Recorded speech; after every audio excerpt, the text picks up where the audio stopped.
Mëngjesin e kësaj të hënë ka shkuar në 3 numri viktimave nga aksidenti tragjik I së dielës në aksin Drashovic-Kot të Vlorës si pasojë e përplasjes së fortë të 2 automjeteve. Fillimisht 2 persona humbën jetën në vendngjarje, ndërsa një pasagjer u transportua me urgjencë në spitalin e Vlorës në gjendje kritike. Bëhet fjalë për 40 vjeçarin Andrea Bega, I cili nuk arriti të mbijetoj plagëve të marra dhe ndroi jetë. Sipas burimeve spitalore, gjendja e tij ka qenë shumë e rënduar që në momentin e mbërritjes. Në vendin e ngjarjes humbi jetën drejtuesi I automjetit tip Mercedes-Benz Adi Alushaj, 30 vjeç, si dhe 40 vjeçari Esad Brahimaj, I cili ndodhej në automjetin tip Ford.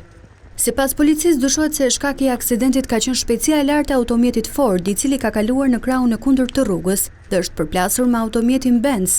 Dyshohet gjithashtu se drejtuesi I mjetit Ford Esad Brahimaj ka qenë shkaktari I aksidentit. Ndër faktorët që mund të kenë ndikuar në ngjarje, policia përmend edhe mungesën e ndriçimit në segmentin rrugor. Për të nxjerrë trupat nga makinat e përplasura është dashur ndërhyrja e zjarfikësve, pasi kanë mbetur të bllokuar nga deformimi I automjeteve. Ndërkohë që edhe gjatë kësaj të hënë shenjat e aksidentit janë të dallueshme. Përplasja ka qenë aq e fortë sa pjesët e automjeteve kanë përfunduar kudo në segmentin rrugor.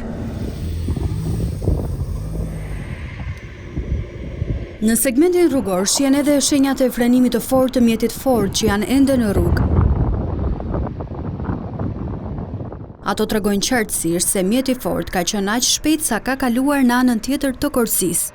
Aksidenti ka ndodhur në një pjesë të drejtë rruge ku ke mundësi të qarkullosh me shpejtësi, ndërkohë që në fund të kësaj rruge vjen një kthes ku mendohet se pas frenimit të fortë për të ulur shpejtësinë përpara kthesës, mjeti Ford ka humbur kontrollin duke dalë nga korsia dhe ka goditur më pas automjetin tip Benz.